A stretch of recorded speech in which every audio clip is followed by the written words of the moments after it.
This one is an absolute beauty at 75379. It's the Buildable R2-D2, the new one, and it comes with that 25th anniversary Darth Malak figure.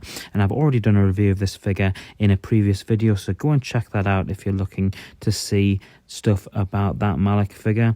12 bags in total in this one, as well as a thick instruction manual. 1,050 pieces in total, and I'm relieved to say only a small sticker sheet. However, I would have loved it if it was no stickers at all. I feel like some of the stickers are a little bit off colour, as with most white stickers in Star Wars builds and any other builds.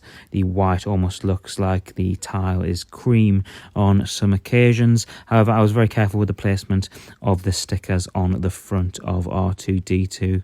And there you have it, absolutely gorgeous. This guy feels fantastic in hand, and I think he's going to look fantastic next to the Buildable C-3PO that is coming in a few months' time.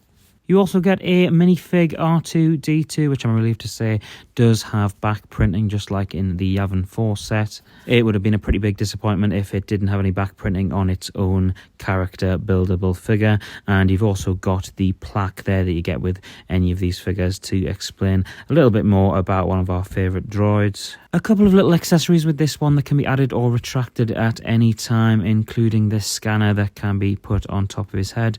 I'm choosing not to have any of the accessories on R2 at the moment. I think he looks a lot cleaner without them. One thing that I'm debating currently though is one of the sort of features of this particular build, which is his third leg. I'm trying to work out whether or not he looks better with just the two or with that third one at an angle. I think I'm going to stoop for the 3 legs. I think it makes it look like he's in motion and just sort of captures him in his best light. Going back to the box for just a second as well, I've got to say, and I don't often talk about the boxes on these videos, but this box was absolutely gorgeous. I think it is pristine looking. It's got that sort of matte glossy sort of finish on it, nice and colourful, but it's not too sort of childlike.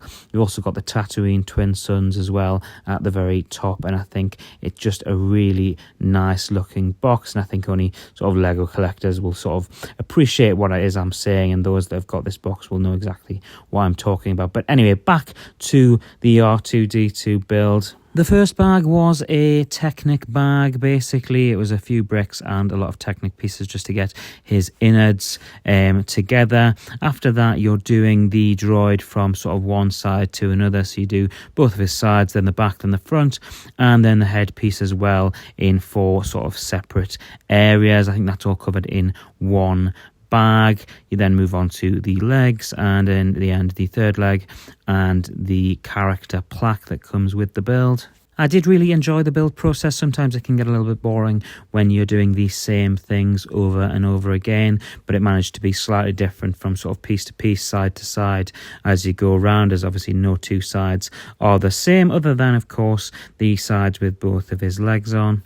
Overall, I think this is pretty good value, more so because I think it looks fantastic, and I think for £90 it's not too bad. And of course, should you not wish to have that Darth Malak figure, you can probably sell him for about £20 to £30 on various resale sites, meaning that the price of R2-D2 would probably only be about £60 to £65. So if that is something that you would be interested in, it's certainly worth bearing in mind, because you'd be getting a much better value for your money. This is definitely one of my absolute favourites so far, and if it doesn't end up in my top 10 for 2024, we are in for a fantastic year for LEGO Star Wars.